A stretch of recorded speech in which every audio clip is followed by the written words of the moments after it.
Dan untuk mengetahui mengenai badai pasir di Arab Saudi, kita langsung bergabung bersama rekan kami Prihadi, langsung dari Madinah, Arab Saudi. Adi, apakah badai pasir masih terjadi hingga saat ini di sana? Ya Robert, badai pasir hingga siang hari ini di Madinah, tepatnya tanggal hari Kamis, sudah tidak terjadi lagi. Dan berdasarkan informasi dari Badan Perakiraan Cuaca Arab Saudi, badai pasir sudah berakhir kemarin dan dimungkinkan hingga 2 hari ke depan tidak akan terjadi lagi badai pasir. Sementara diperkirakan juga cuaca di sebagian besar wilayah timur Arab Saudi akan turun hujan atau setidaknya masih berawan dan dimungkinkan akan turun hujan di pesisir timur Arab Saudi. Sementara Robert, di Madinah sendiri saat ini cuaca suhu berada di posisi 39 derajat Celcius. Ini sudah cukup menurun Robert dibandingkan dengan hari kemarin yang masih berkisar di antara 42 derajat Celcius. Robert. Ya baik, Adi, lalu bagaimana kondisi jemaah calon haji asal Indonesia terutama terkait dengan persiapan mereka menjelang wukuf? Robert, berdasarkan informasi dari data Sistem Komputerisasi Haji Terpadu atau SISKOHAT, hingga saat ini telah 56% jemaah calon haji Indonesia berada di Mekah. Ini berarti sudah mulai menunjukkan puncaknya, karena hingga saat ini jemaah calon haji pun masih terus berdatangan dari tanah air menuju Jeddah kemudian ke Mekah, yang termasuk dalam gelombang 2. Mereka akan tiba di Mekah hingga pada tanggal 17 September, karena pada tanggal 18 September sendiri Kementerian atau pemerintah kerajaan Arab Saudi akan menutup akses menuju Mekah, baik itu dari darat, udara maupun lautan. Sementara pergerakan jemaah calon haji dari Madinah sendiri telah sekitar tersisa 10% lagi, Robert. Masih ada sekitar 16.000 jemaah calon haji berada di Madinah atau sekitar 38 kloter lagi. Yang telah diberangkatkan ke Mekah sudah 146 kloter atau sekitar 76.000.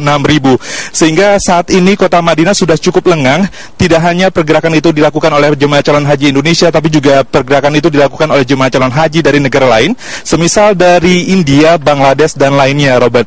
Sementara itu terkait dengan persiapan wukuf yang hingga kurang dari 2 minggu lagi atau sekira tepat tanggal 22 September, pemerintah Indonesia telah menyiapkan berbagai sarana dan prasarana di Arafah, tempat di mana puncak ibadah haji akan berlangsung, Robert.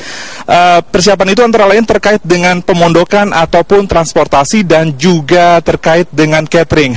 Untuk tahun ini jemaah calon haji Indonesia yang berjumlah sekitar 168.000 akan mendapatkan sekitar 15 kali makan di Arafah, di Padang Arafah, Mina, dan Musdalifah atau Armina.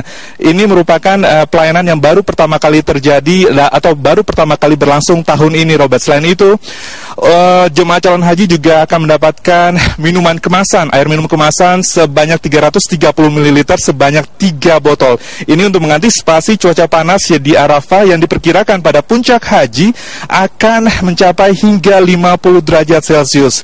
Dan untuk membuat kenyamanan jemaah calon haji di puncak haji di Arafah juga, Robert, pihak muasasa di Mekah juga telah menyediakan sekitar 60 pendingin air conditioner di setiap tenda jemaah calon haji Indonesia. Dan pemerintah Arab Saudi juga bersama dengan Bulan Sabit Merah Arab Saudi juga telah menyediakan sejumlah tenaga medis ataupun juga dokter dan perawat yang akan siaga standby sepanjang puncak ibadah haji di wukuf akan berlangsung. Mereka akan menyediakan dokter-dokter ahli, baik itu untuk antisipasi kecelakaan, heat stroke, ataupun kejadian-kejadian tindakan operasi yang memang kita tidak mau itu terjadi, tapi segala tindakan atau antisipasi terus dilakukan oleh pemerintah Arab Saudi untuk memberikan kenyamanan jemaah calon haji, baik itu dari Indonesia maupun juga dari mancanegara, Robert. Demikian yang bisa saya laporkan langsung dari Madinah, Robert. Kembali ke Jakarta, silakan.